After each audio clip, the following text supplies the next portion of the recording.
Test 1, 2, 3.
Okay, it is 9 o'clock, so I'm going to call the call to order.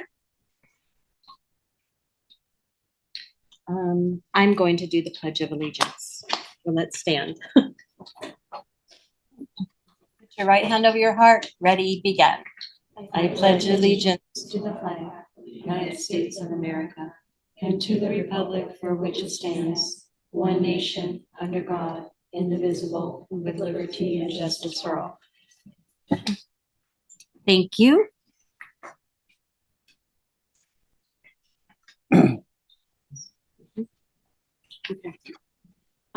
This meeting is being held virtually and in person. I will do a roll call of all the trustees to confirm attendance.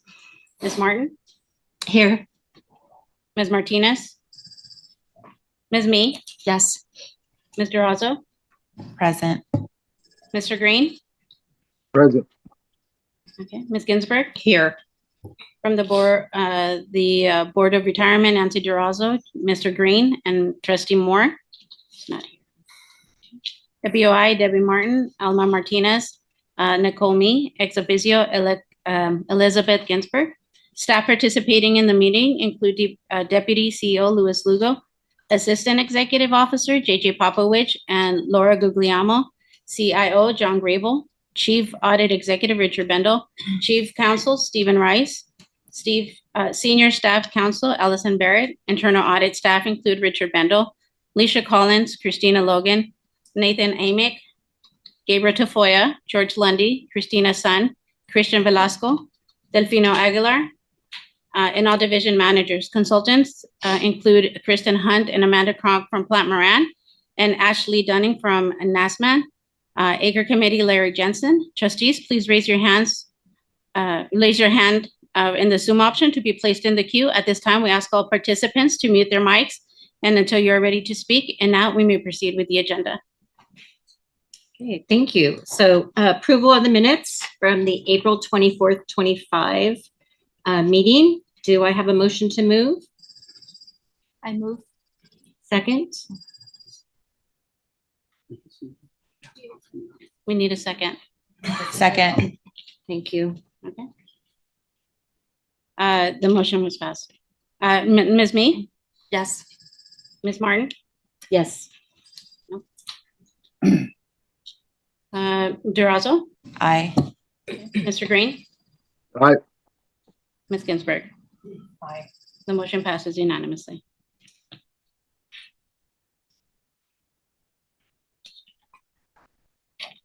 There's no public comments. Okay, thank you. So now we're going to move to non-consent items. The first item, internal audit risk assessment and proposed fiscal year 2025 audit plan. And I'm going to turn it over to Mr. Bendel. Good morning, Chair Martin and trustees on the committee. I will be providing a brief presentation on the development of the audit plan, going over the process and highlighting some of the key risk areas addressed by the plan, after which I will ask the committee for your input and approval on the plan, or to consider approving the plan. As the cover memo indicates, we are still in the process of revising the risk assessment process and really see it becoming more of a continuous process. After the April ACA meeting, we collaborated with the ethics and compliance team to revise our risk questionnaire, which we sent out to all the division managers and have received that back from all of them. We began meeting with the managers and are using those meetings to further confirm our understanding of the risk environment in each division. Our ongoing efforts to enhance the risk assessment process will include better aligning internal audit's risk assessment with the organization's risk management efforts. And I'll be talking further on in the presentation about the enterprise risk management efforts that we are helping to facilitate. Ensuring the completeness and appropriate level of risk and audit areas included in the audit universe. And evaluating the criteria, methodology, and frequency of objectively scoring risk areas in that audit universe. Attachment A, which I'll put on the screen at the end of the brief presentation, is the proposed fiscal year 2025-26 internal audit plan. It's broken into two main sections, the ERM plan and the audit plan. I will now go to the presentation and we'll actually skip to slide 3. And I'll skip to the third bullet on slide 3, just to highlight that the The breakdown of the plan includes 4 enterprise risk management projects, 15 assurance projects, 8 advisory, 1 other value added, 2 compliance, 3 oversight, 4 other administrative, and 5 strategic internal audit global projects. The disclaimer at the bottom just reemphasizes that we can't audit everything every year. And slide 4 is the audit planning timeline, and this again shows the timeline of our audit planning process this year. It began in April and culminates with requesting approval of the committee at today's meeting. Our goal with refining our risk assessment process and transforming it into an ongoing risk assessment will be to bring a more complete plan when we came to the committee at the first meeting of the year to request the budget approval. We just brought you a very brief outline, a skeleton outline of the plan. We hope to bring a more robust plan to the committee at that initial meeting. Of course, that'll have to be adjusted, and the final plan would be approved at the June meeting. But that's the plan for next year, to bring that forward so you have a bit of oversight of that when you're approving the resources at the beginning of the process. Slide 5. I covered this on slide 3, but again, the plan is broken into these 5 key project types. Slide 6. Based on our discussions with the ACA committee and executive management, as well as the risk surveys that we sent out to the ACA committee and the questionnaires sent to division management, we identified, I think these are what we identified the following top risk areas for emphasis on the proposed plan, and these are the ones that I'll be going through in future slides as we go forward. They are not listed in any order of significance.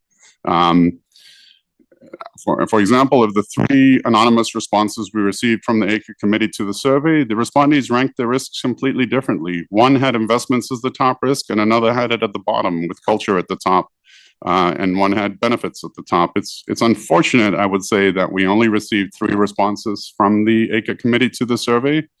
It certainly would be more meaningful to gauge the committee's viewpoint on risk if we had input from everybody. So I encourage you to please participate in those surveys. There were There were actually 10 risks that were ranked, and all of them were addressed in the plan, but I'd like to highlight emphasis on these 6. If we go to the next slide, slide 7. This is the area of governance, or one of the risk areas that I talked about, or I didn't talk about, but I showed in this previous slide. Enterprise risk management addresses the first risk, the governance risk. This slide shows the 3 areas in progress. This shows the area of focus we have on the current fiscal year 24-25 plan, and that is to develop the ERM charter, to define the LACERA ERM framework, and to develop the LACERA ERM structure.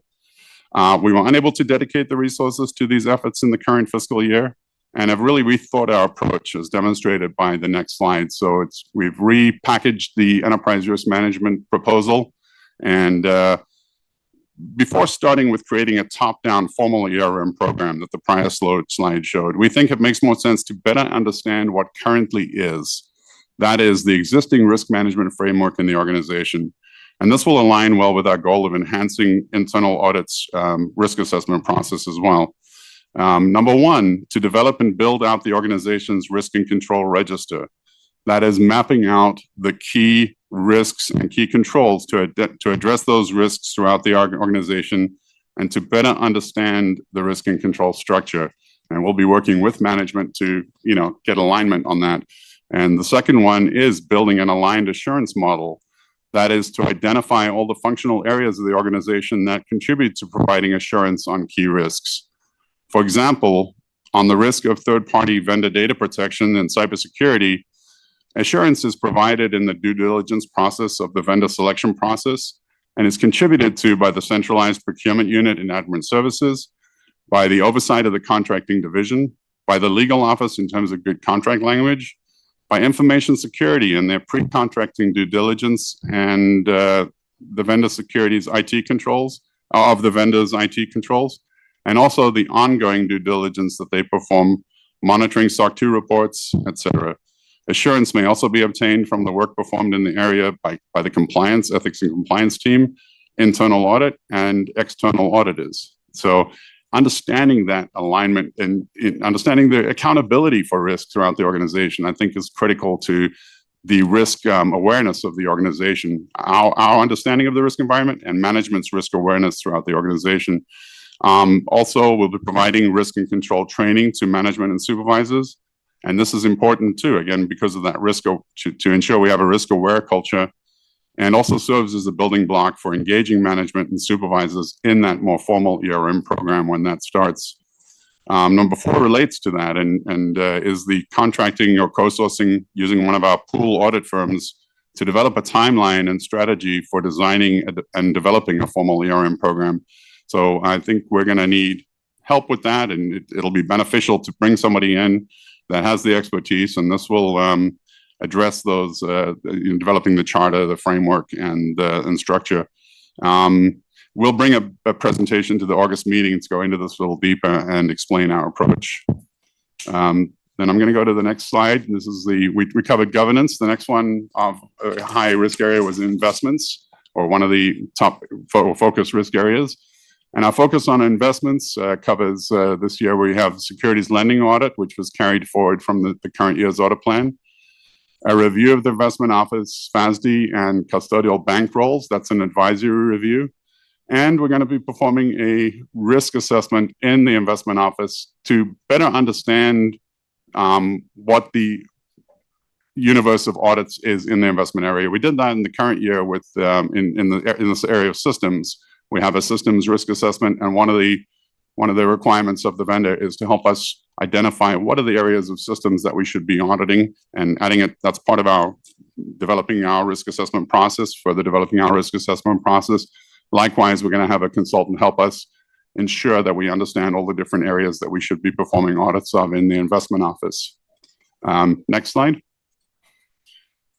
Culture was top to some, and it was constantly one of the top risk areas, ethics and culture. And we do have the ethics and compliance unit, the team, Steve and Allison, are conducting a cultural survey, working based on LACERA's values, working with internal audit, HR, and the executive office. And I believe that survey, Allison will talk about it a little bit further in her presentation. Also, while not specifically identified on the audit plan, culture and ethics really is inherently considered in all areas of review. So it's something that we consider in every engagement. Next slide. Information technology and cybersecurity. So here we have 4 or 5 mobile device management, data protection. That's a key risk area. There's personal data, and we need to make sure the data is protected on all of the devices that we have. The oversight of the SOC, that's an annual review that we do. And you see for this year, we're going to be overseeing the end of the 24-25 work and also the 25-26 work. Third-party contract and contract management. And this is third-party vendor is on the next slide. We'll talk further about that, is kind of a big theme to this year's audit plan.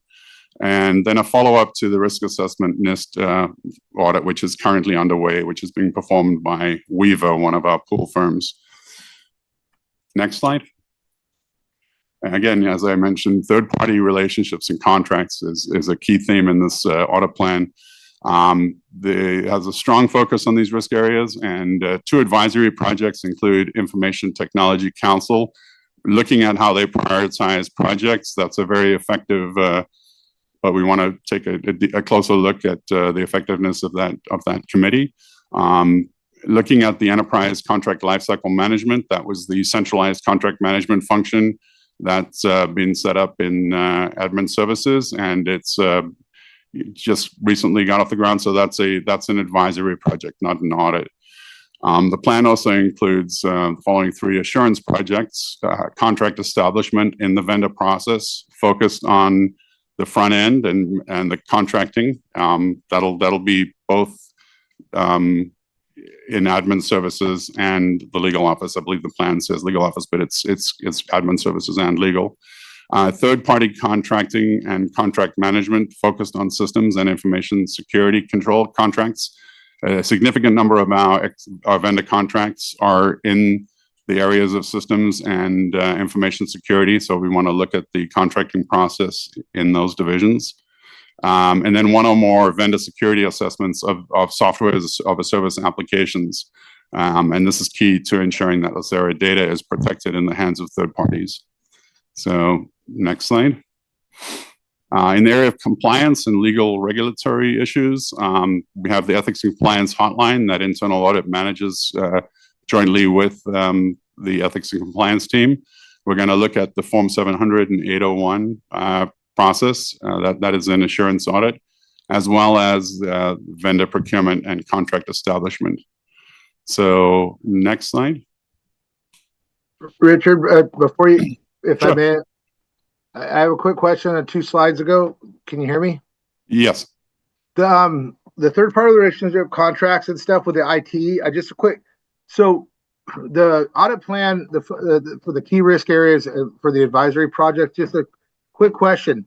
Is that analyzing stuff for IT that was identified in the budget or because that stuff was already gone, right? Is that moving forward to newer projects for,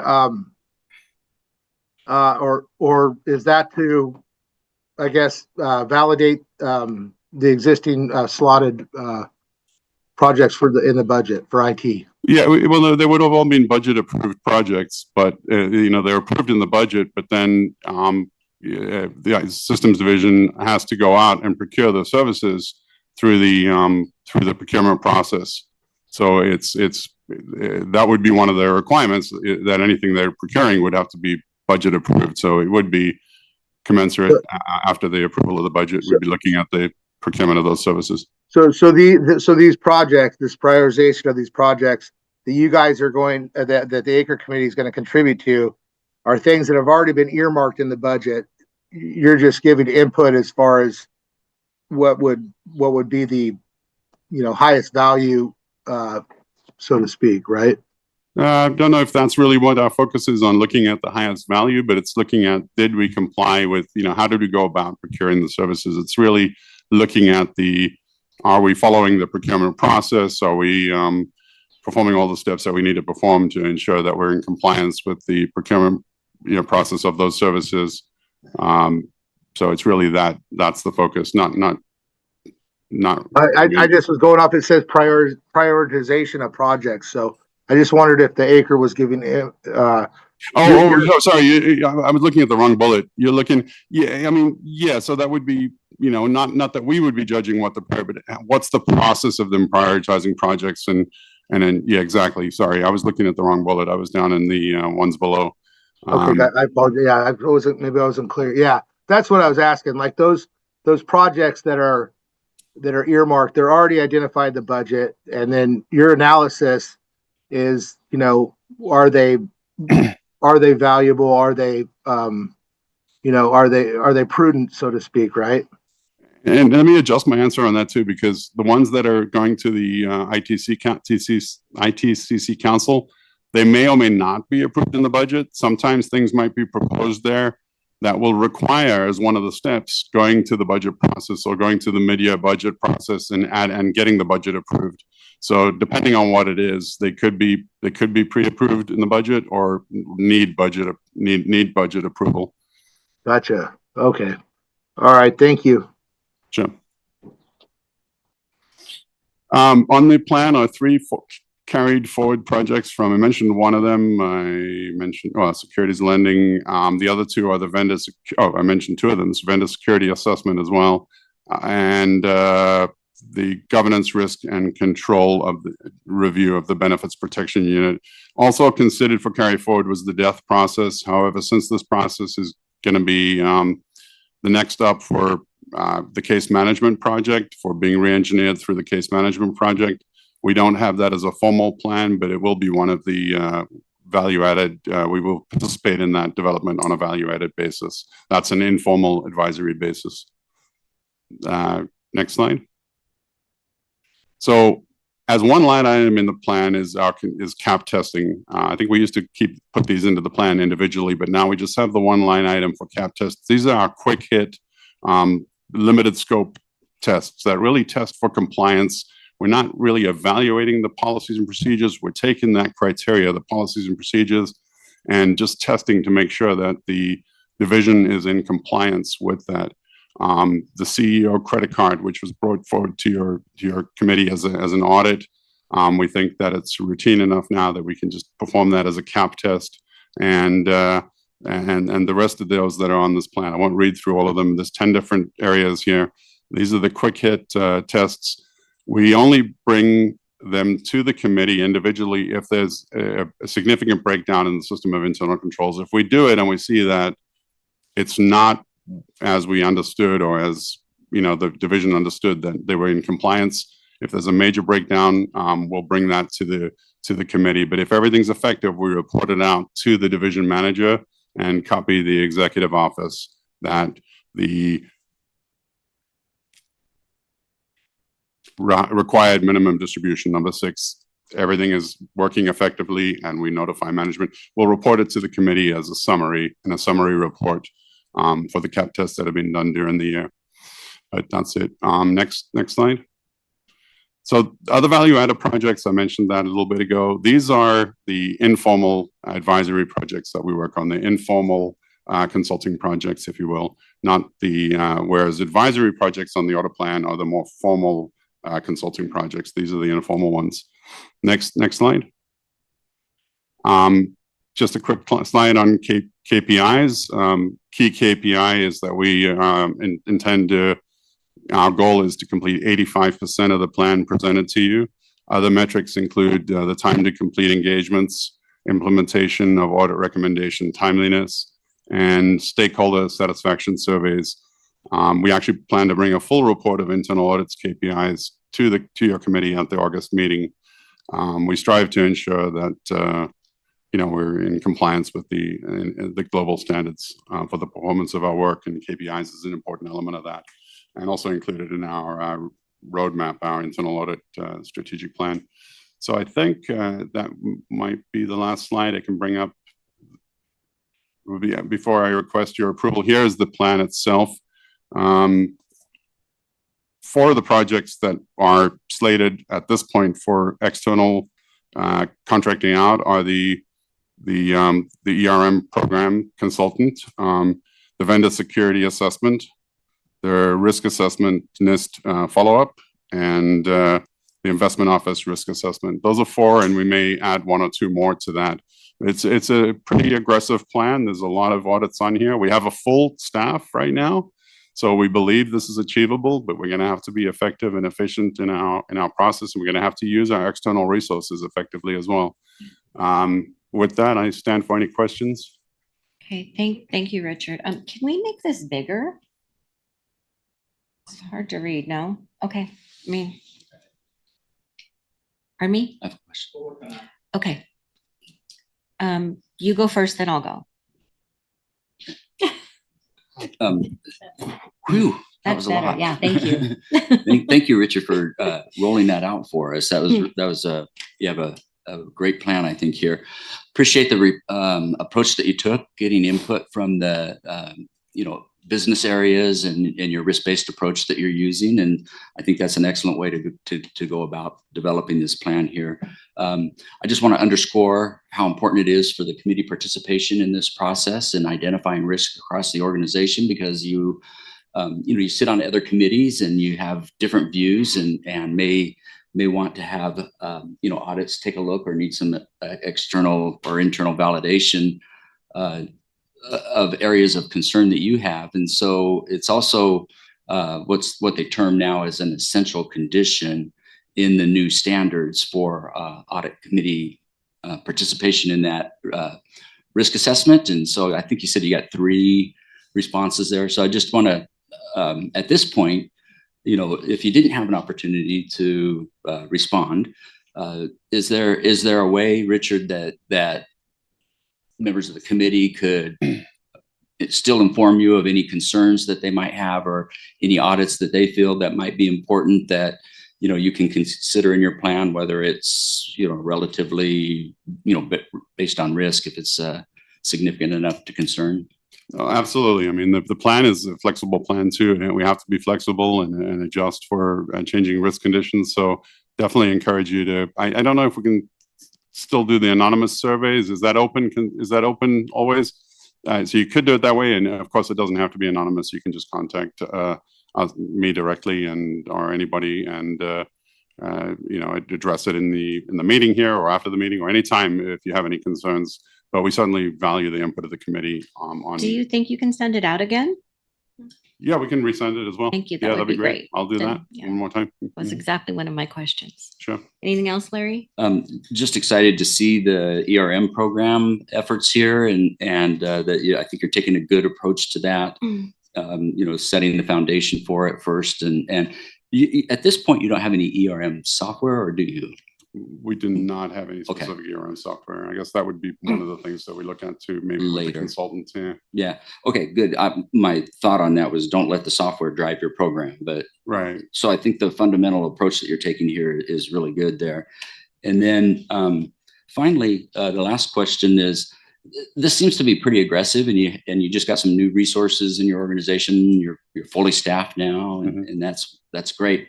So you have I think a pretty aggressive plan here. But if you just hypothetical, if you had additional resources, what would be your next set of risks that you would include in your audit plan? In other words, what are we not auditing maybe that we could or should be if you had additional resources? And is that significant enough that you would like to see it in the plan, or you feel like it's sufficient? So, and the standards require what Mr. Jensen is asking is, the standards require that I bring forward those projects that we were not able to include in the plan because we didn't have sufficient resources.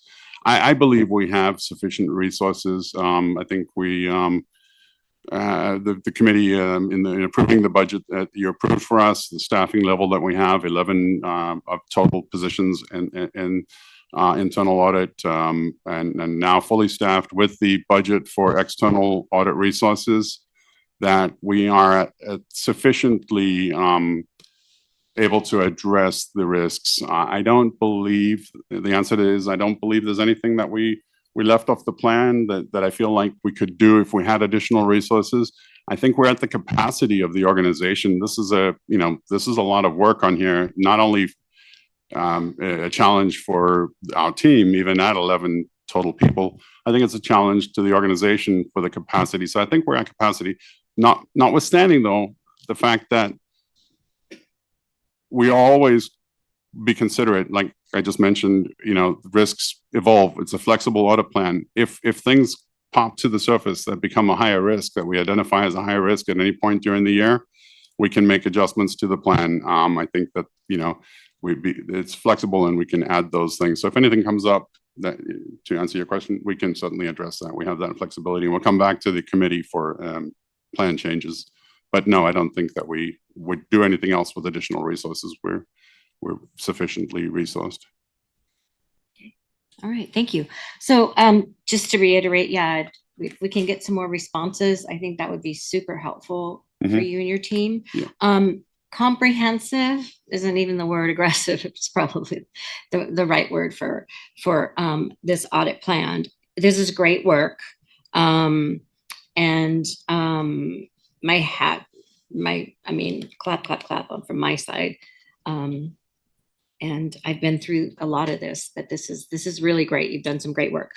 I have a couple of questions, about some of the audits. On number 7, the assessment of strategic plan process. So I wanted to request, because I don't think this board, or at least I haven't seen the strategic plan at all. And I'd like that presented, if we could, to this committee during our next meeting. Yes, I believe that is been discussed, and we can do that. We can bring that to the committee. Yes. Perfect. For those of you on the Board of Investments, I think it's been presented to the Board of Retirement, but for those of you on the Board of Investments, I think it'd be beneficial to everybody, but we'll bring it forward to the committee. Okay. Okay, cool. So number 5, the trustee education and travel. What is the scope and kind of purpose of that review? Do you have that kind of information to share, or no? Yeah, certainly. it's a periodic review that we do. I think it was last done in 2018, I believe. And we actually had some significant recommendations. It was the county had also audited us at that point and made recommendations in the area of board travel. Then we performed our audit and had recommendations. The boards made changes to their plan. They also requested that we come back with a follow-up audit from somebody external. They wanted an external audit performed, and we engaged Mosaic, and they did a very comprehensive audit of board education and travel. The board did not necessarily address all of those recommendations at that time. They said that they made changes to their policy, their travel policy, and they wanted us to come back subsequently after we've had some time for that policy to go into effect to see how effective that policy was in addressing those recommendations that we had and that Mosaic had and that the county had. And so the focus of this audit will be to evaluate the effectiveness of the plan through the lens of those recommendations that were made by the three different parties, and to report back to the board on the effectiveness of their revised travel plan. Thank you. That makes sense. Couple more. The added value, which one is that? Is that number? Where is that one? I'm interested in. Oh, 9. Other value added projects. Mm-hmm. Can you tell us what those projects are? So that is just a placeholder for those informal consulting that we provide, and we get called into different projects by division managers or by the executive office so we'll report back to the committee on a summary of those types of engagements that we performed, but it's maybe a couple of hours. Sometimes it turns into more than a few hours. Sometimes it actually turns into maybe a review or a cap or an audit. Yeah. But essentially it's the right, the non, yeah, exactly. So it's not like you have them listed out. I mean, we don't have a list of them. Right, no, they come as they come. As they come along, right, to be determined. Last, I just want to comment on the CAP test. That is probably one of the most important things I think you can do from an auditor's perspective, because an audit is done, recommendations come out, and then people have to report on the recommendations. Basically, I've implemented, I haven't implemented. But to be able to go back and check on those to determine that it has been implemented and to continue to check on them to see that they're in compliance is I mean, that's what super mature, organizations do. And I'm very impressed by that. And thank you. I think that's something I didn't really realize till you put it on paper and started to show it to us. So I want to thank you for that. So no questions. Anybody else have any more? Go ahead. Thank you. So thank you for asking about item 5. I was wondering what that was as well. When I joined this board about a year and a half ago, one thing I looked at immediately was the travel training policy, because training, learning, we are a learning organization. Training is essentially important for the two boards to be effective. So when I read through those policy, I thought it was adequate at the time. Maybe we need a more resource, both external and internal, to strengthen our training, since we have a lot of new trustee. So I was told, as a new trustee, the history of this is that back then, there's some concern, and then what we see today, the policy we see today have what is substantially changed since back then. So my point is, it needs to be adequate. Training need to be adequate. Resource need to be adequate in order for the boards to be effective. So just something to keep in mind when you do the audit. Oh yeah, absolutely.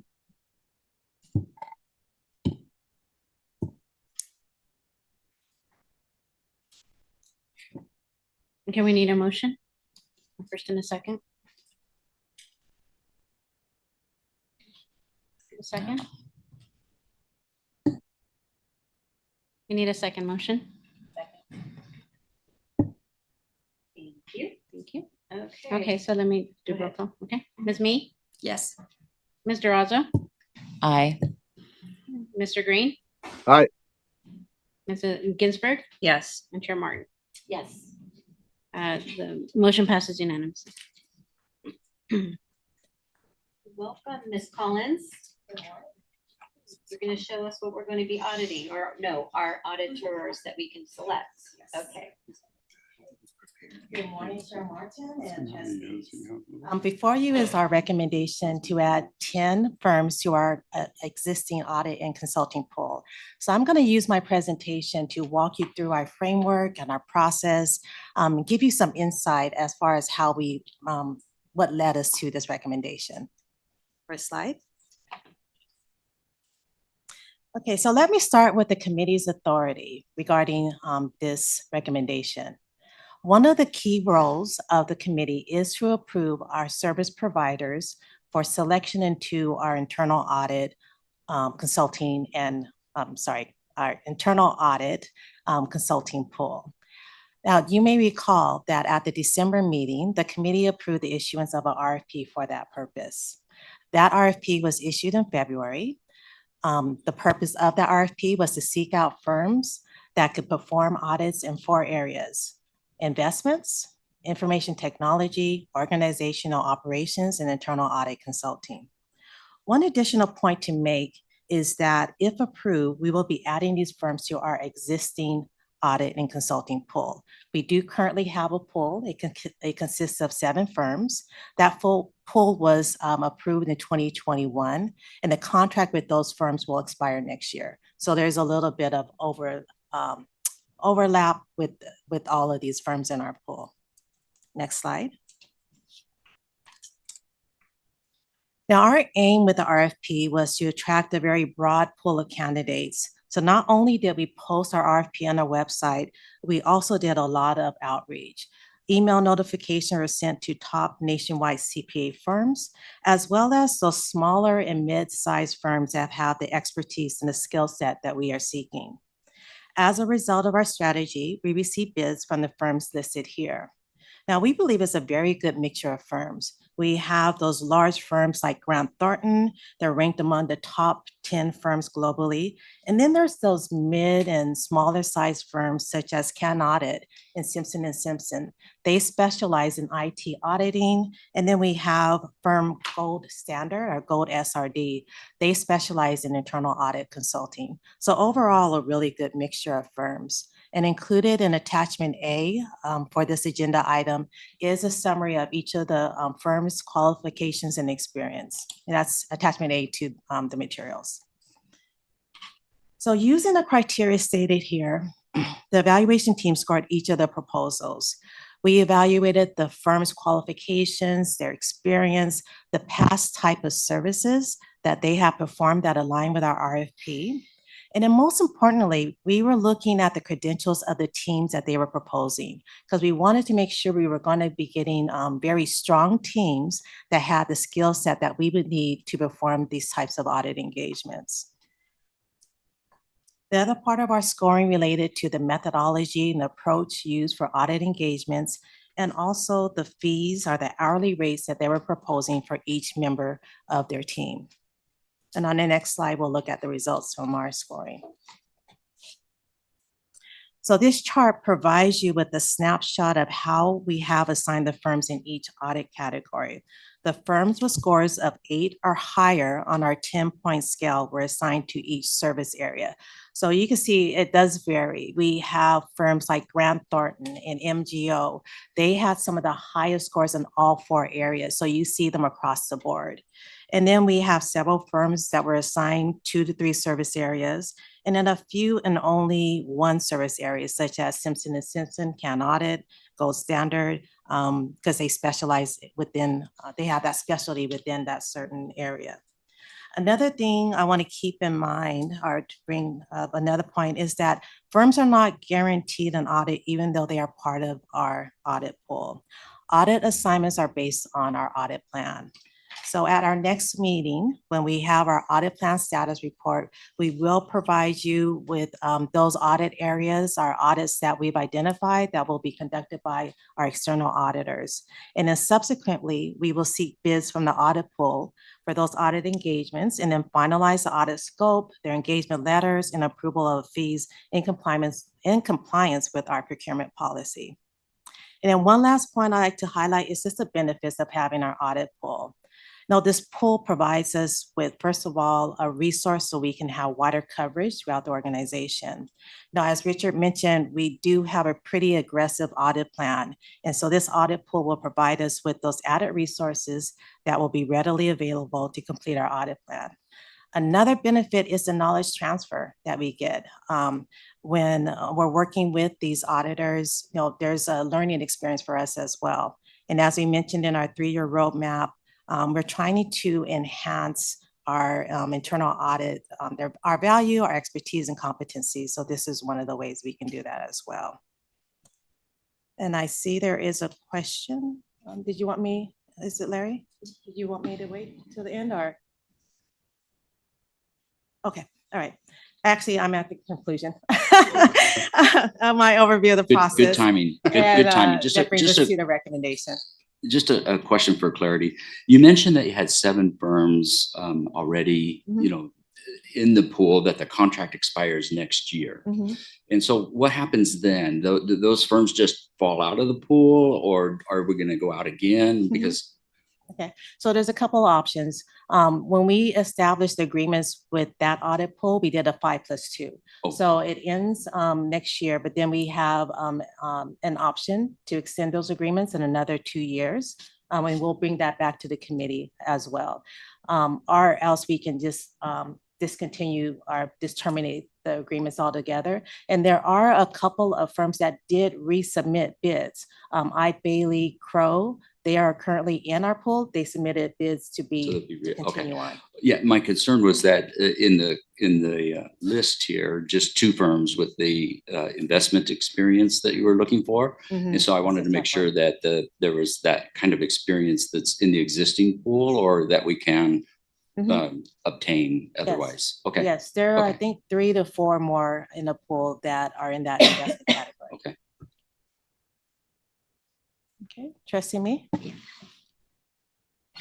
Go back to slide 5 and what we have there. On this one, before I get to my question, just clarification, we have 11 form respond to proposal, and then they're all selected, right?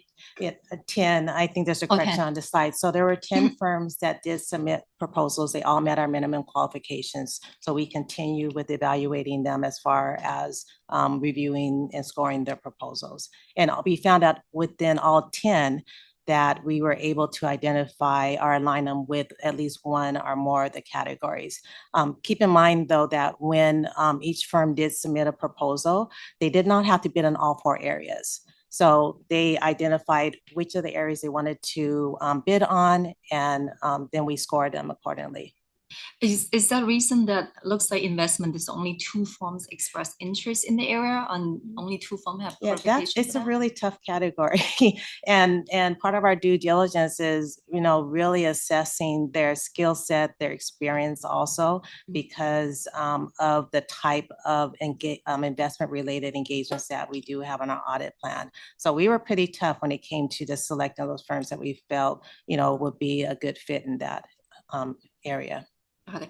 Extended from there is like, would 2 firms be, enough option there to provide service that we need? Yeah, we have the 2, and then on the existing pool, there's at least another 3 or 4 as well. So it's a good amount that we have at least for 3 years. If we have to go out and bid again, we will do that. And even in the past, what we found is that we could have audit engagement, and we don't have anyone in our pool that meets our needs. So we do a whole RFP process when that occurs. Yes, this is the other thought. If you go out to do it again, think about if there's any strategy we can go about to target the firms that do have qualification, bring to their attention, target the advertisement to them. Yeah, and I think it's just more outreach and research. Like I said, we did do a lot of research in trying to identify a good pool of firms. We did a lot of outreach to the associations that we're affiliated with, our peer groups also that have other types of auditors in their pool as well. And so it's just a matter of just doing more research and trying to identify some additional firms. Our investment team have some resource or connection they can. They did actually, when we were trying to identify or to see what firms were out there, we did get some input from the investment office as well. Notifications were sent to those firms. Fantastic. One more question on slide 4. Just about the fee.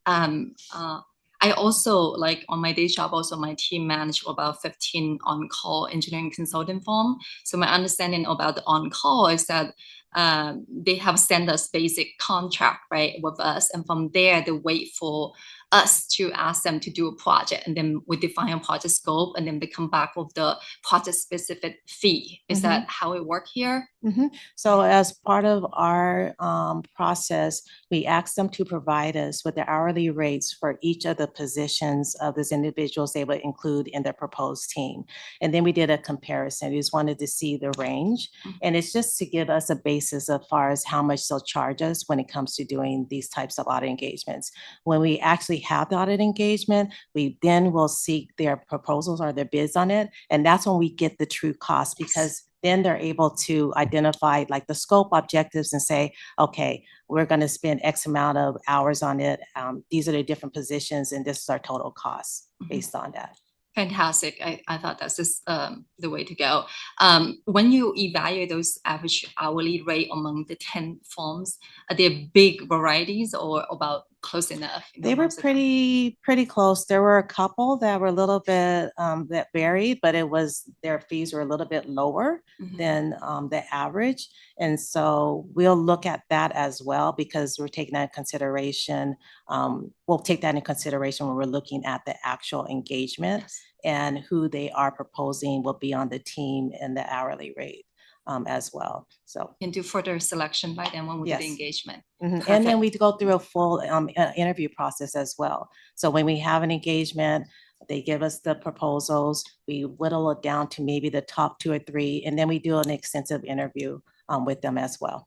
Fantastic. Thank you so much. That's the question. Okay, I have one question. I'm hoping that what you could do is summarize what you do when you're ready to pull somebody from the pool. Okay. Like, what is the document that you prepare and that you send out? And I understand the whole scoring section, but just to sort of summarize it all so we can. So the first part is, say we've identified an audit. An audit engagement is going to be performed by the external auditors. We look in our pool which audit area that relates to. We then contact the firms, let them know that this is our an audit that will be coming up for them to bid on.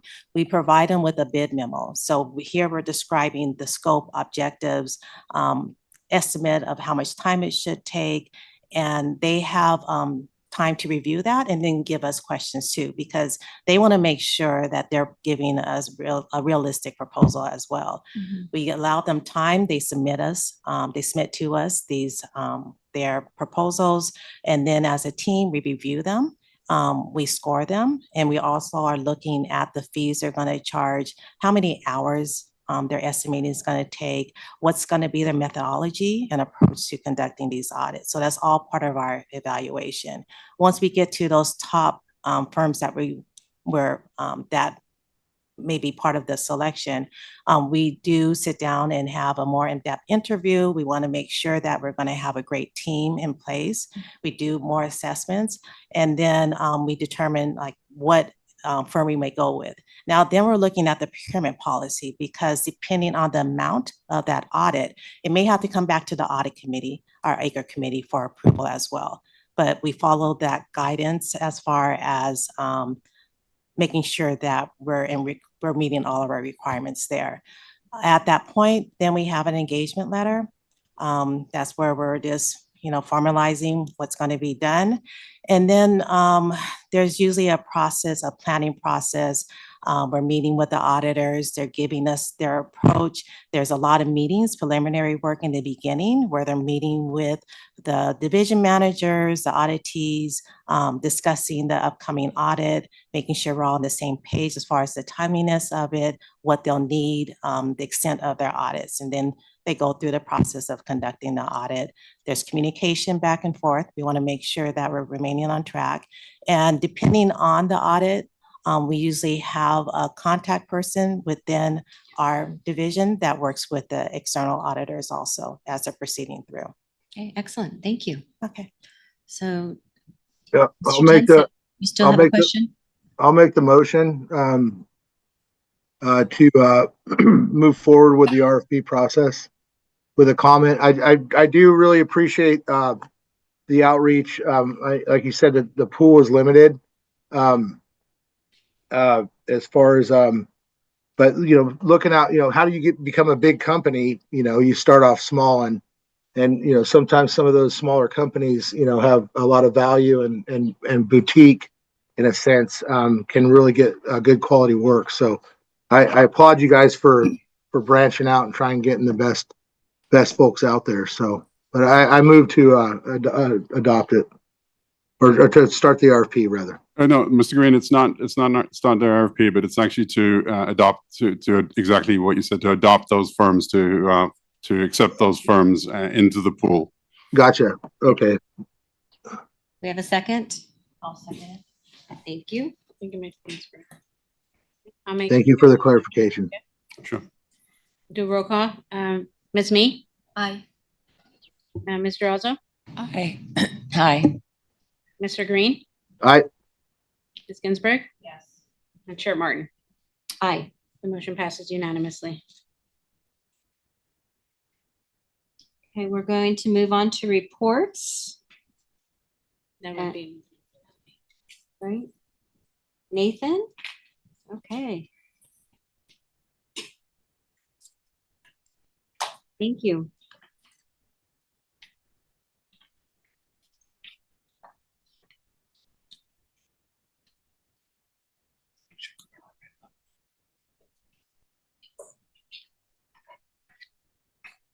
Bringing up the presentation. Good morning, Chair Martin and trustees.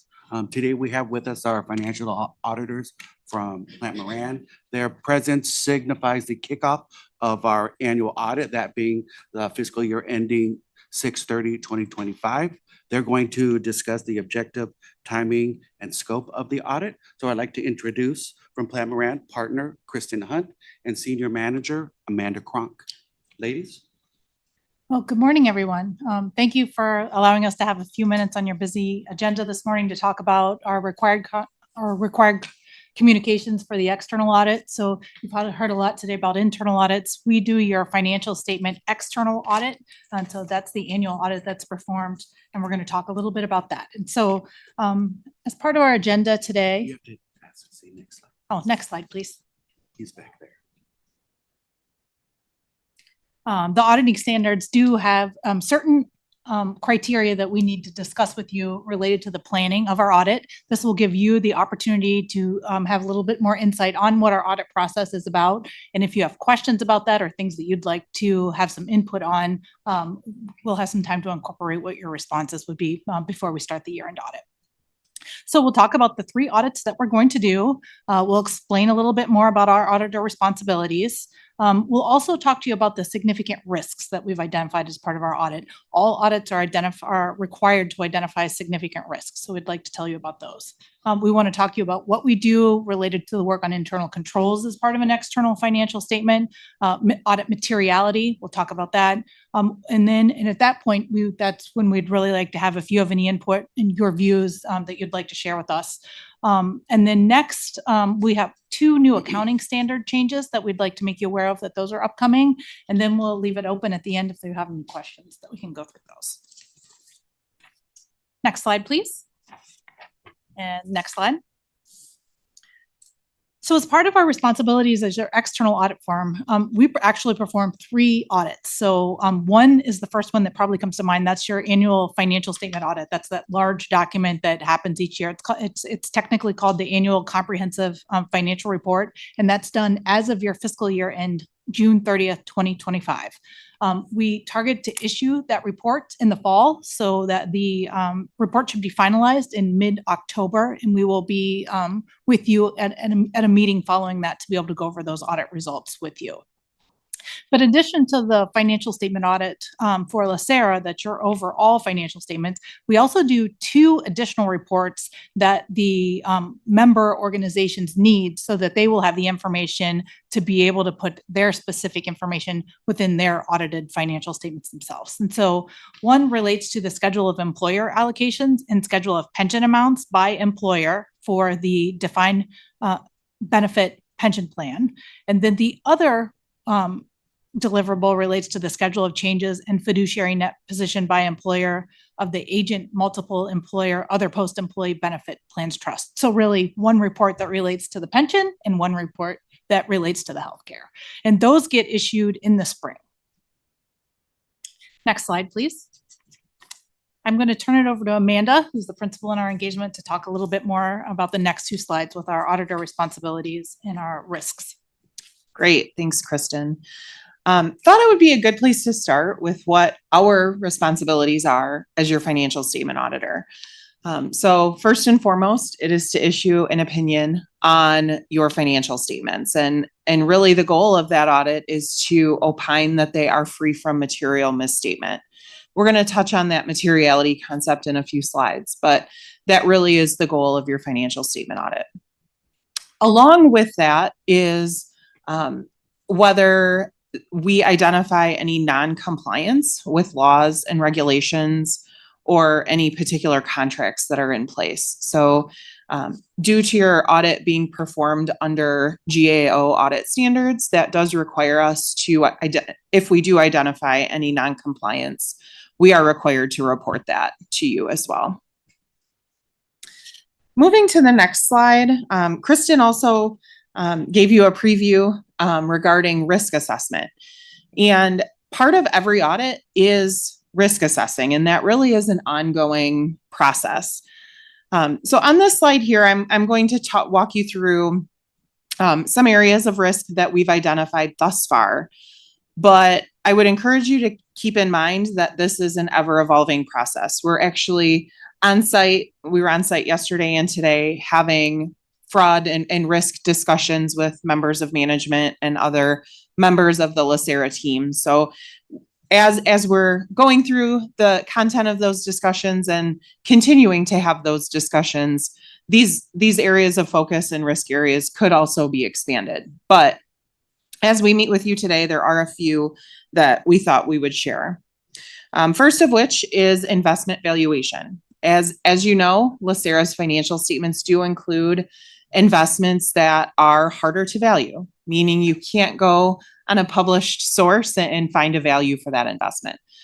That does pose risk to your financial statements, and we spend significant time auditing those values as they are presented to us.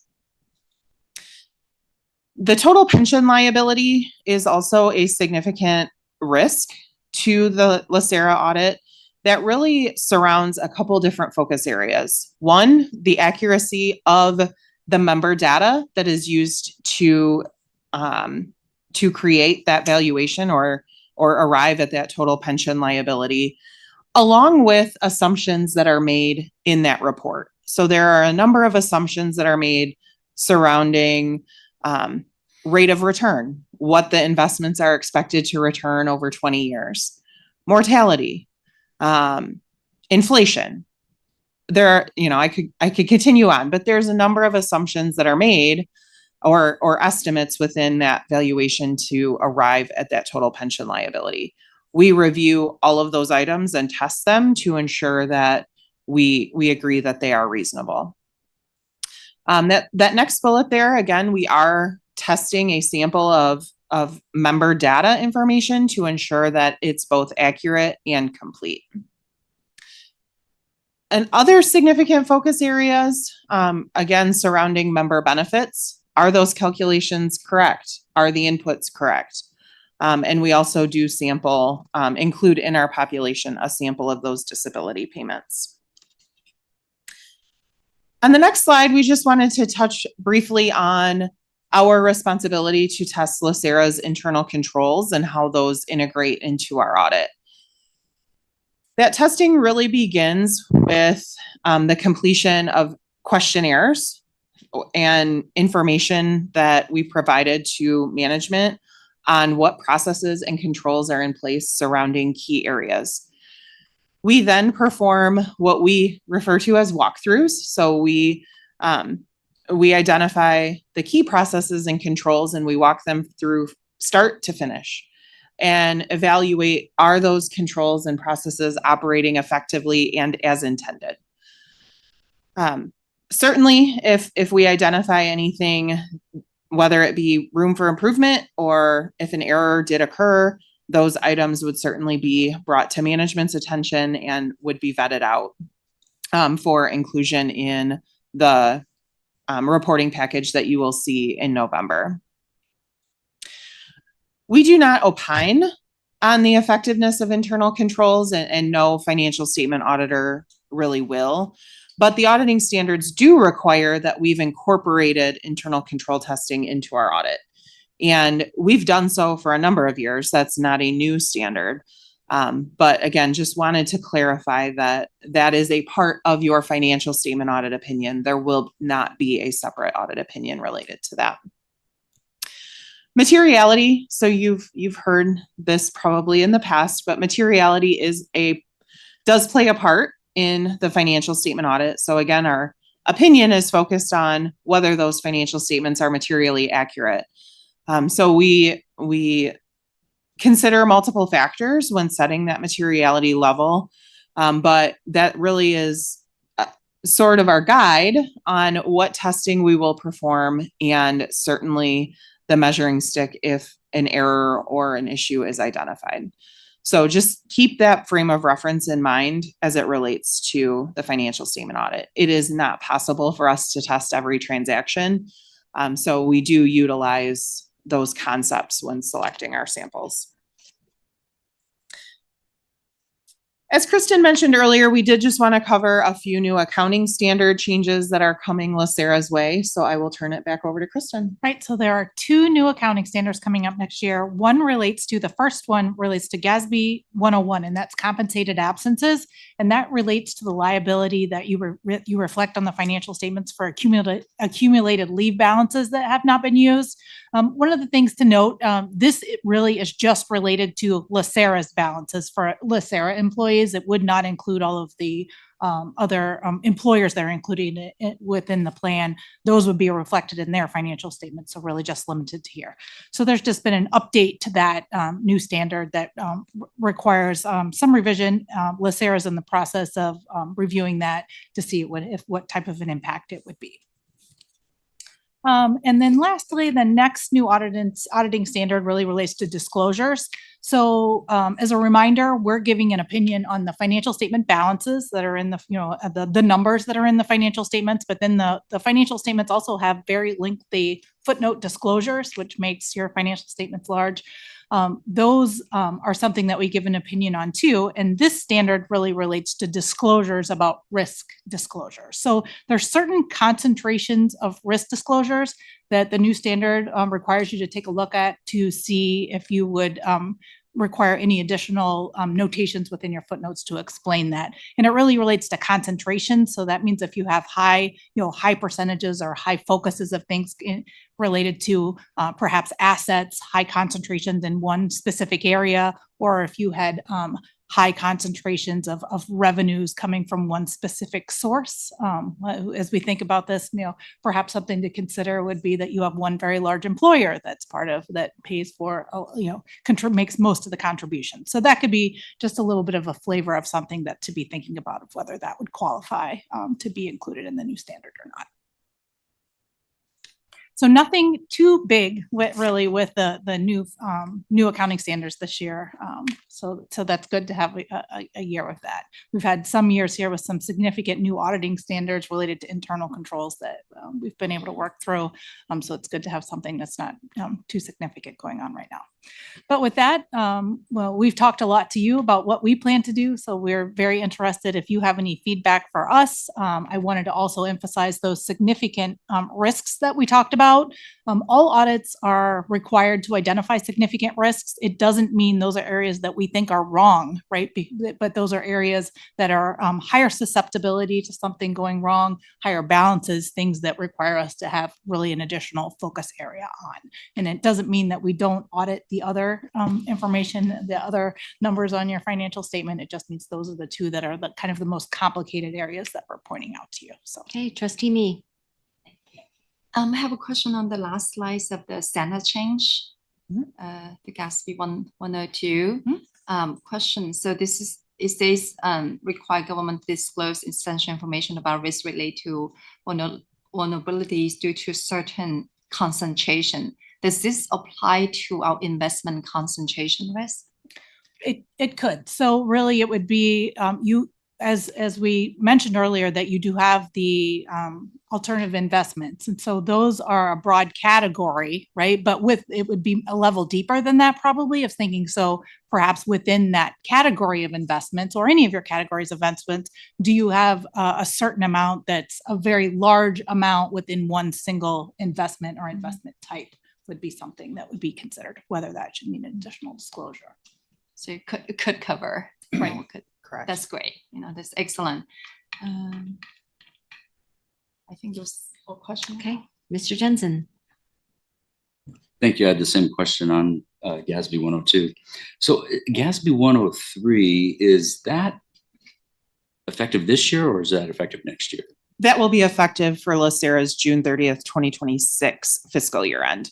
Okay. So we were just focused on the standards that management is currently now. exploring that will affect the audit Okay. for this fiscal year. Okay, Yes. thank you. For 103 though, will you be working with management on that throughout this next year to help them with implementing the changes to the MD&A that are required in there? Certainly. So anytime LACERA is required to adopt a new accounting standard, we work directly with management, not only to aid management if they have questions while they're doing their analysis, but then we're required to audit their analysis to ensure that all requirements in the standard are met.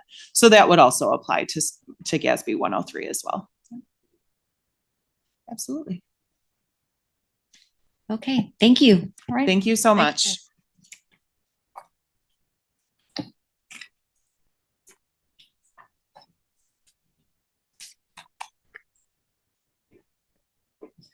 Okay.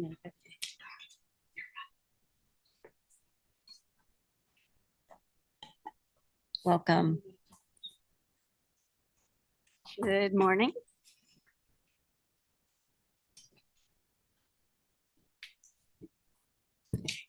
Good morning, Chair Martin and trustees. I'm back, as I will be every meeting, to report on ethics and compliance program activity since our last meeting as we continue to implement the foundational work plan approved by this committee in October.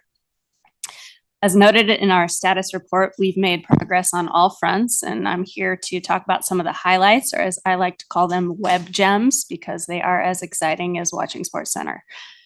First, we have our education. We're proud to announce that LACERA's Ethics and Compliance Committee, our ECC, has a third certified ethics and compliance professional, Mr. James Beasley in Administrative Services in the Risk and Business Continuity Unit. Way to go, JB. The certification requires 20 hours of training to simply sit for the exam and 40 hours every 2 years to maintain certification. I believe I told you this last meeting, but it's my way of repeating it to say this is a very big deal, the certification, and our education will be continuous. Speaking of which, last week we completed a 2-day compliance risk assessment and management workshop. And in August, we will take a compliance, ethics, and organizational culture seminar through the Society of Corporate and Compliance and Ethics. That's the SCCE, the organization that administers the certification.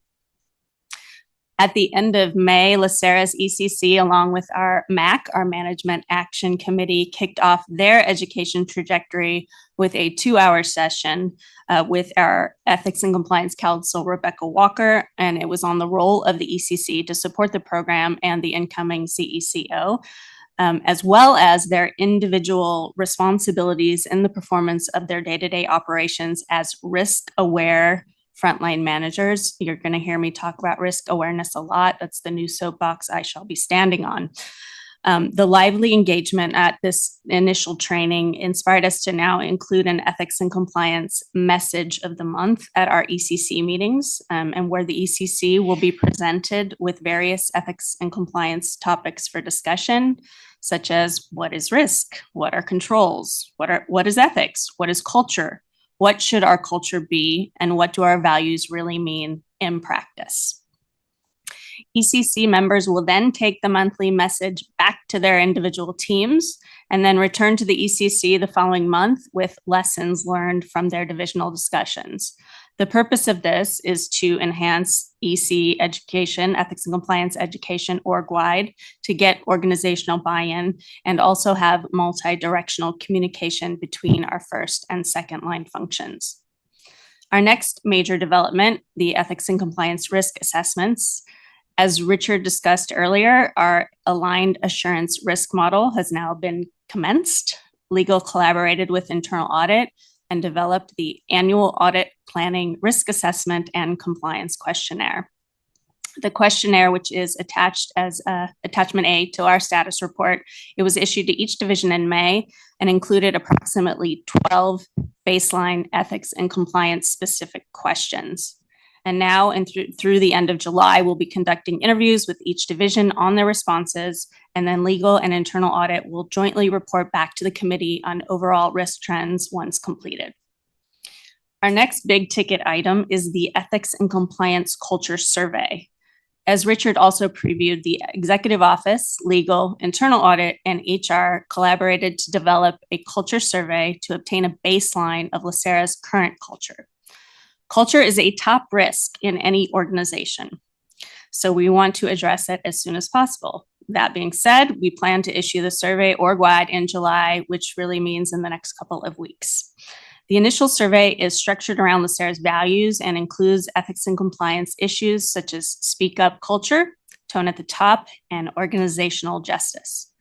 Surveys will be presented to the ACRE once results are returned and analyzed.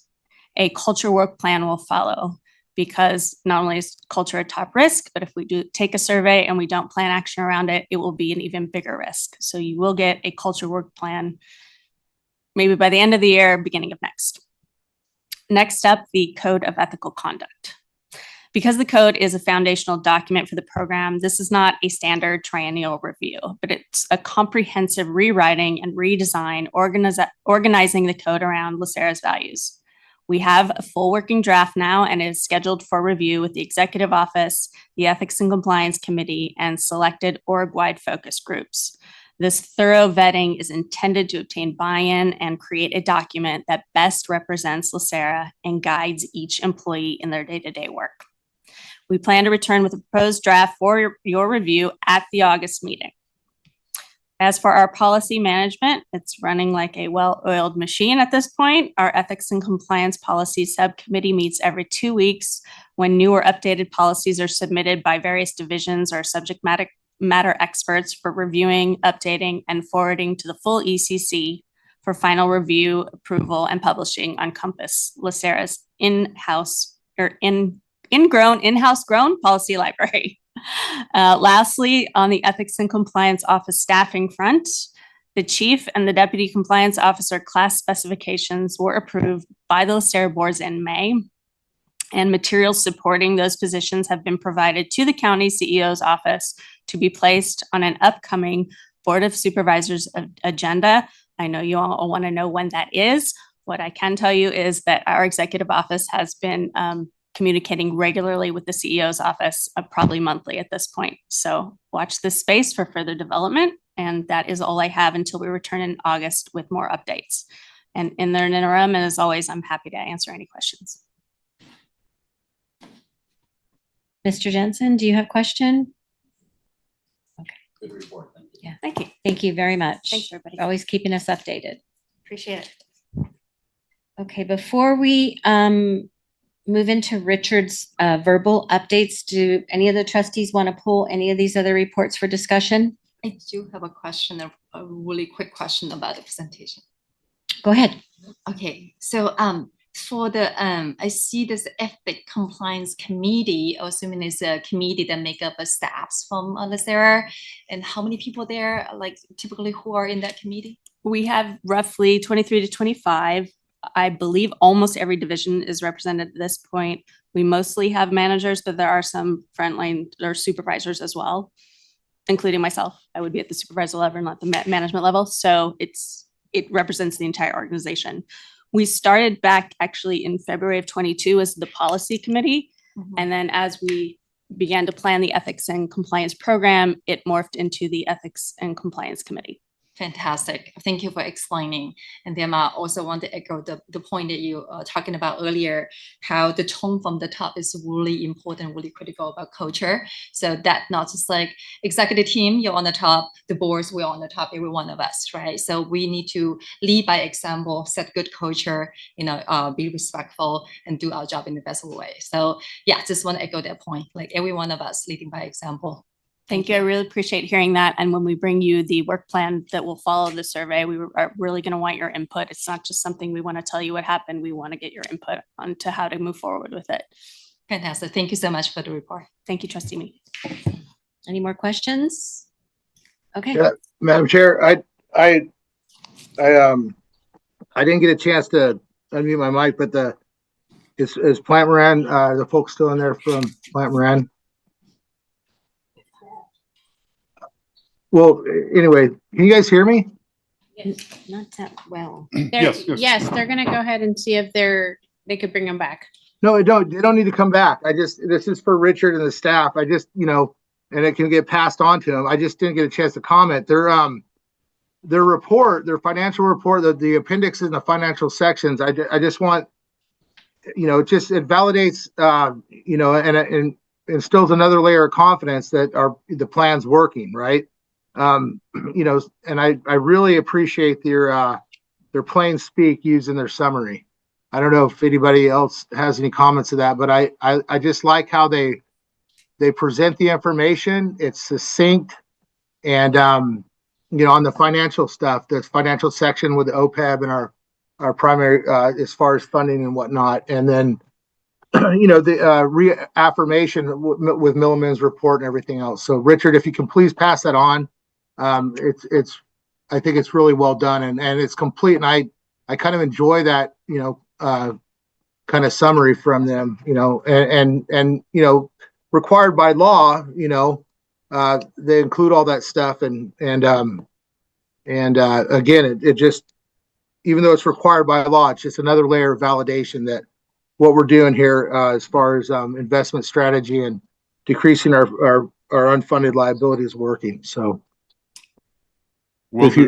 thank you so much. Yeah, absolutely. Will do. Okay, thank you, Trustee Green. Any items to be pulled for information? Yes. I'd like to pull the ethics hotline status report. Okay. Second.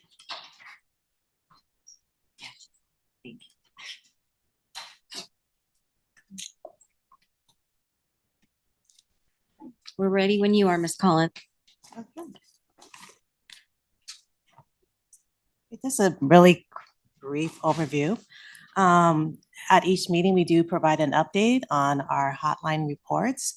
As of this meeting, we have closed our prior cases. We had 2 cases that have been closed, and 1 is still pending further investigation. Due to confidentiality of these cases, I can't go into much detail, but if there are any questions, I can address those at this point. I saw about my question in the email. I thought might be beneficial to discuss in this meeting that everyone else can hear and understand the process. So I have been seeing this report maybe twice, looking at the table, I see every month looks like the report is being assigned to a different group to process. Like, could you start from, the overview of how First thing, like what's the materials that we communicate with our organization, the staff, that how they can do ethic hotlines report, and there's some the material communication. Maybe I have seen it before, maybe I haven't. I don't remember. So, and second, after that, right, this whole organization know this is how they can do the ethic hotline call. In behind the scene, how are those calls have been processed, handled, and by who? And that's the second question. And the last question is that this ethic hotline is for the entire organization, monitoring everyone, including executive teams, including trustee, right? So my last question is that do we have the process to ensure, if there's any report that relate to executives or anyone that is sensitive, they have the direct access to trustee, to the chair, to do the reporting rather than go through whoever process the report. Okay, so let me walk you through the process. And actually, maybe at the next meeting, I can provide this to you. We did an overview of the process. It's probably about a year ago for the committee. And it's just a walkthrough of, from the beginning to the reporting part of it. So I'll just summarize that for you. And then I think maybe it was a February meeting or April, there was a recap as far as our current campaign that we did for the hotline. We really wanted to get the word out that we had updated our hotline, our materials and so forth. And so I can provide that again as well. As far as our process, so there's two ways that employee can report a case. They can either call the 800 number. Let me say, there's three ways. They can call the 800 number and report through there. And there's a 24/7 representative, because we use Navix as far as our administrator over our case management and our reporting system. And so 24/7, someone can call, and if they want to make a report that way, they can do it. They can also go online and make a report. And something that we added recently was a link. It's in our LACERA Connect. So staff can easily see where they need to go to in order to make a report as well. And so once a report is made, and it's, very important to remember, it is anonymous. So once a report is made, there is a notification that's sent to our hotline administrators. The administrators include Richard Bendel and also Steve Rice. And so those are the key administrators. And so any case that comes in, they'll get a notification of that case. If they are named in the case, there is also a backup process. And so if either one of them is named in the case, the notification will go to them. It goes to our HR director, it goes to the executive office as well. And so after the initial report comes in, and say neither one of them is named, they will then review the case. They'll assess what is needed as far as an investigation, a follow-up, and so forth. And then there's a decision made as far as what is going to be the investigation process. And usually it's going to go through HR, or it's going to go to internal audit, or it may come to the point where we have to hire an external investigation team as well. And that's been done quite often as well. And let me see, HR. Also legal. I'm sorry. Legal is also a resource that is used when it comes to an investigation. Another key point is that there is a periodic update that's made to the executive office as well when it comes to these hotline cases, especially those that impact organization-wide. And then depending on the urgency or what the concern is, there are other ways to elevate the case up as well. Okay. That's the part I'd like to get to know more, is like, how can they escalate the reporting? For example, if there's something that's sensitive to a certain executive, right? How do they have the channel to directly access our trustee, the boards and chair, right? Without the fear, their reports going through, the administration and then get shared among the sensitive individual. So I was learning about this practice or best practice out there from NACD.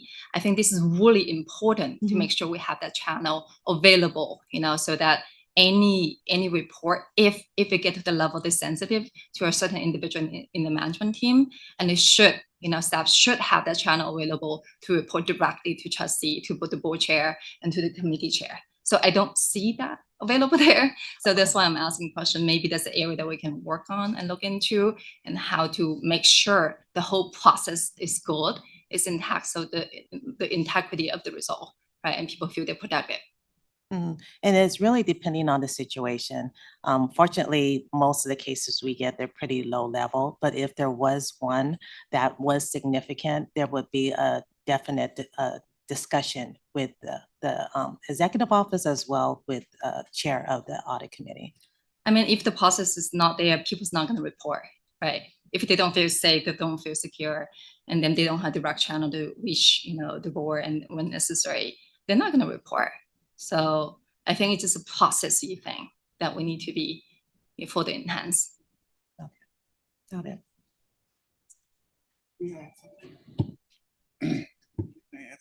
I just want people to know too, or make sure that they know that when they make these anonymous reports, they are anonymous. It's not,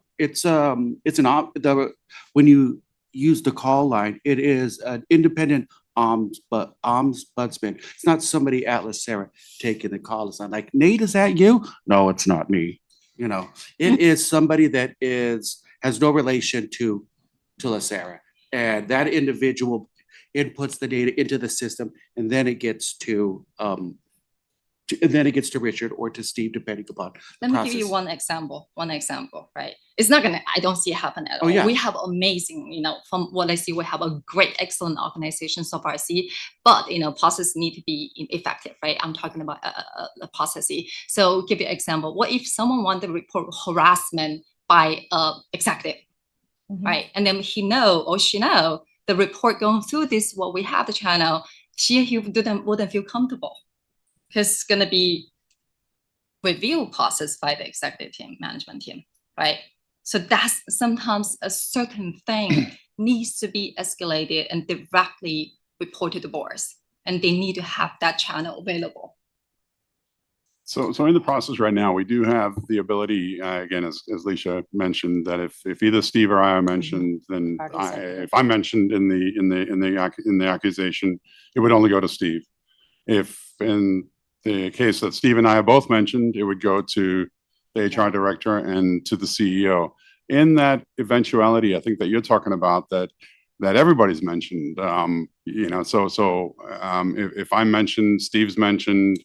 It doesn't mean that they're accusing, but they say that these were, we've gone through this, we have issues because we think that internal audit has ignored prior complaints and legal has ignored prior complaints, something like that. And we think the CEO is complicit.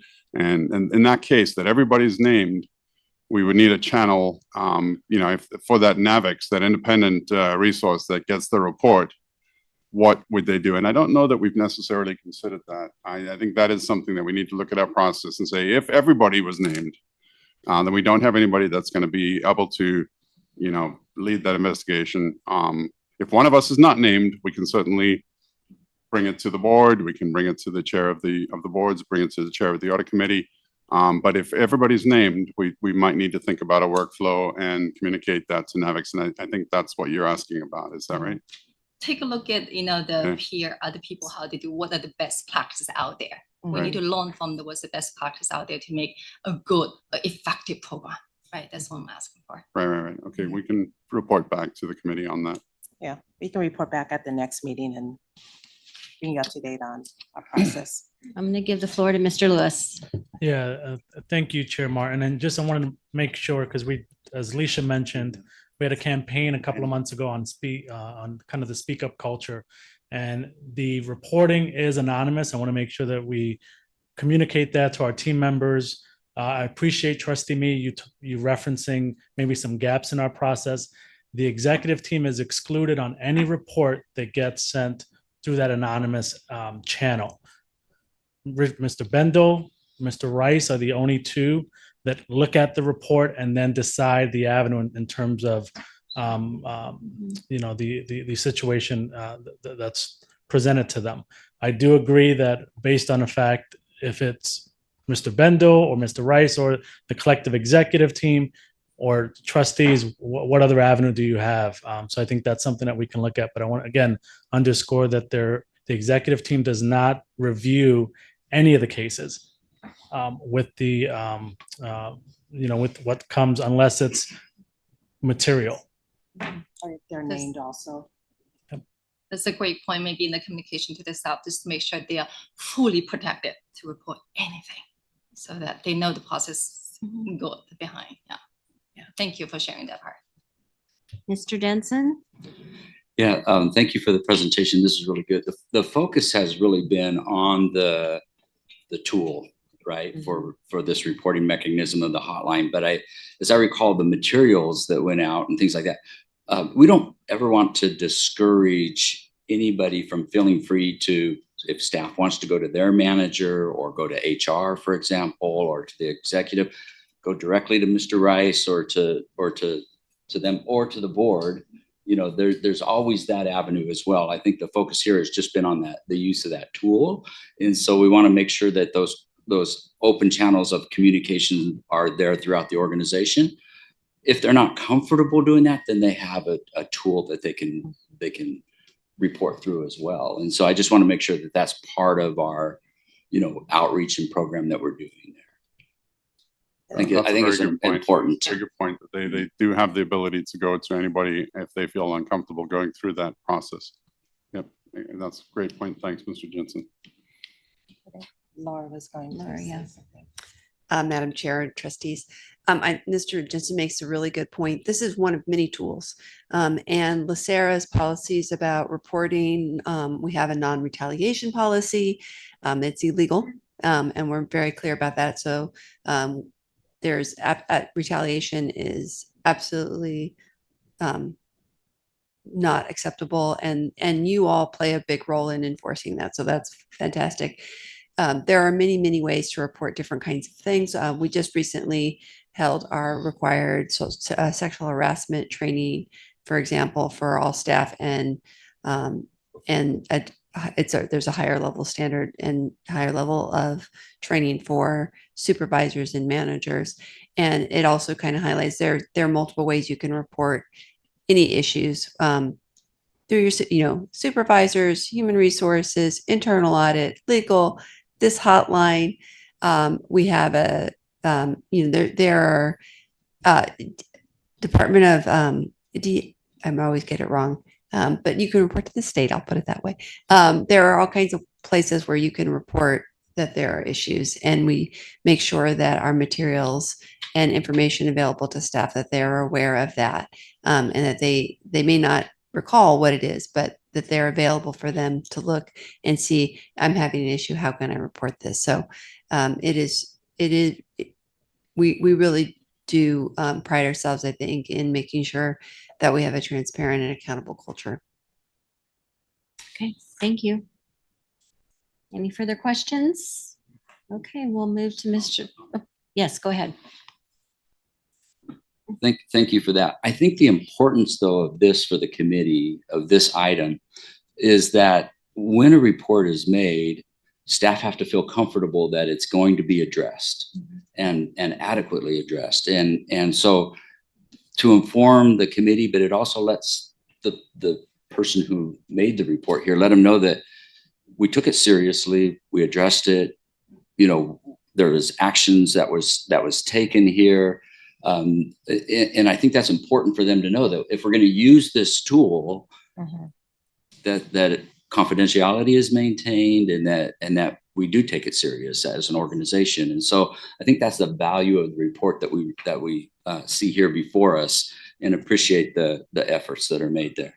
And part of the process is once a person makes a report, it is anonymous, they are provided a code. So they can go back into the system and get updates. So we put updates regarding their case into that report. And so they can reach back and see what the update is, in addition to the reporting that is done here. Unfortunately, a lot of the reporters, they don't circle back and look to see what has been or what the result has been, or if there is a request for additional information as well. That's been an issue that we've sort of had, where they'll make a report and we'll update that we need some additional information, but they don't check back. So we can't get additional information as well. Yeah. We do have that process. Yeah, I understand that. So I think what would be important for the committee here is maybe, we get these periodic reports individually, but if there's any, maybe an annual report or something that, if there's any trends that we're noticing, right? If there's any opportunities to provide additional training, clarification of policy within the organization, those would be very helpful types of report for the committee and to understand the value of what we're doing here and how those reports can really impact the culture of the organization. Yeah, that's a great point. And I'm not sure if we did it last year, but I know in the past, at the end of the year, we do provide the committee with a summary of all the cases that have come in and the categories as well. And then, as you said, we can incorporate that into our updates and our discussions we have regarding the organization and any themes that we're seeing. That's great. Thank you. And yes, the annual summaries would be great.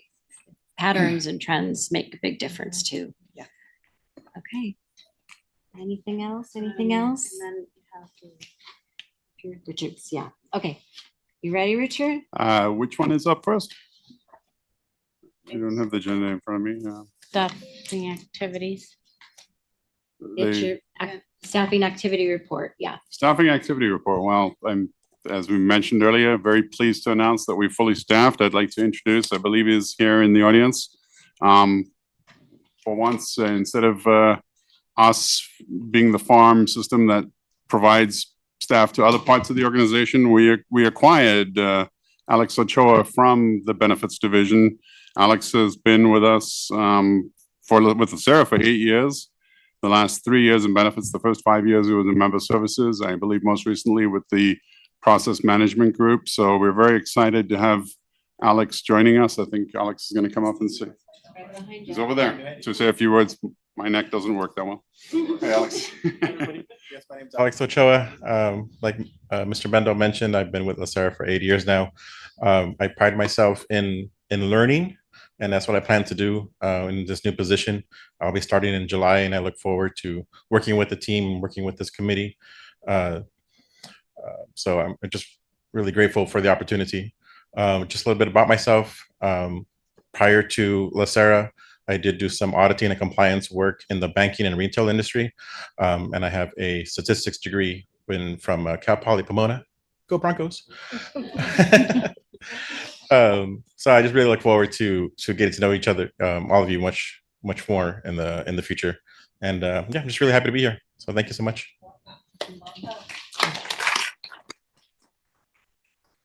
Congratulations. That's great.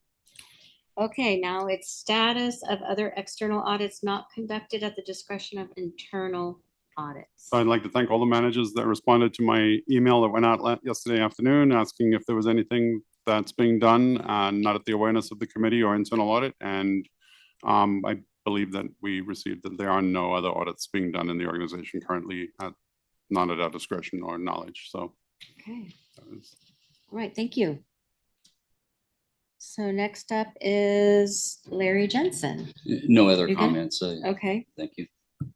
Items for staff review.